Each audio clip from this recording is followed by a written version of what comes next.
राजस्थान की अरावली पहाड़ियों के बीच एक वीरान हवेली खड़ी थी, जिसे लोग रक्तविला कहते थे। कहते हैं ये हवेली शापित है। वहाँ एक दुल्हन की आत्मा भटकती है, जो खून पीती है और दूल्हा खोजती है। जो भी उसके हवेली में गया, कभी लौट कर नहीं आया। लेकिन आज की पीढ़ी डरती नहीं, बल्कि डर का सामना करती है।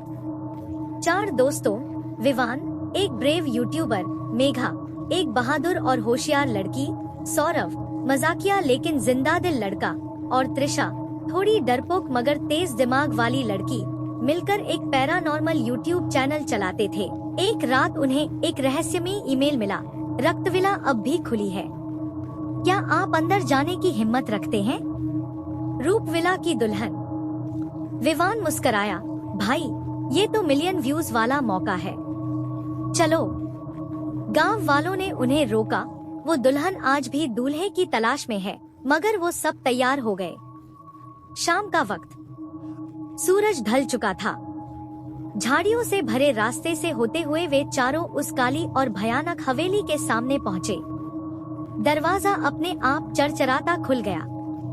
सौरभ बोला, लगता है सीधा हॉरर मूवी के सेट पर आ गए हैं। त्रिशा डरते हुए बोली, ये जगह तो खुद सांसें ले रही है। जैसे ही वे अंदर गए, खून की सड़ी हुई गंध से पूरा माहौल भारी हो गया। दीवारों पर अज्जले चित्र, टूटी चूड़ियां और ऊपर एक झूमर जो बिना हवा के हिल रहा था। तभी पहली झलक मिली। लाल जोड़े में एक दुल्हन, सिर झुकाए, चुन्नी खून से लथपथ, चेहरा पीला और आंखें सफेद, खून टपकता हुआ।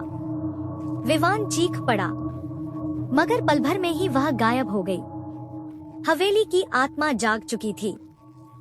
मेघा को बाथरूम में दीवारों से बहता खून दिखा।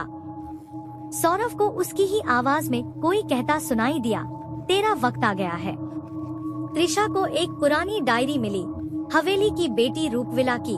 डायरी में लिखा था, मुझे मेरे प्रेमी से अलग करके जबरन एक बूढ़े जमींदार से ब्याह दिया गया। मेरे प्रेमी को जिंदा जला दिया गया। शादी की रात मैंने खुद को आग लगा दी, पर मरने से पहले खून का बदला लिया।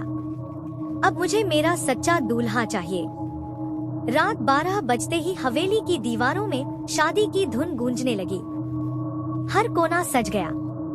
रूपविला तैयार बैठी थी, लाल जोड़े में, आंखों से खून बहता हुआ। अब मेरा दूल्हा आएगा। मैं अधूरी शादी नहीं छोड़ूंगी। विवान बेहोश हो गया और एक मंडप के पास ले जाया गया। त्रिशा ने डायरी के आखिरी पन्ने में लिखा देखा, मेरे प्रेमी की अस्थियां तहखाने में छुपी हैं। उन्हें मुक्ति मिलेगी तभी मैं मुक्त हो सकूंगी। मेघा और त्रिशा ने तहखाने के गुप्त रास्ते ढूंढ निकाले। पुराने पत्थरों के बीच उन्हें एक कंकाल मिला, रूपविला का प्रेमी। उन्होंने बाहर ले जाकर अस्थियों का अंतिम संस्कार किया। हवेली कांपने लगी। रूपविला चीखने लगी, नहीं, ये मेरा दूल्हा है। अब कोई नहीं ले जाएगा। लेकिन हवेली में आग लग गई। आत्मा की चीखें गूंजती रहीं और फिर शांति छा गई। सुबह तीनों दोस्त गांव के एक ढाबे पर बैठे थे। विवान थका हुआ बोला, हमने उसे मुक्ति दी, लेकिन क्या वो अब भी हमें देख रही है?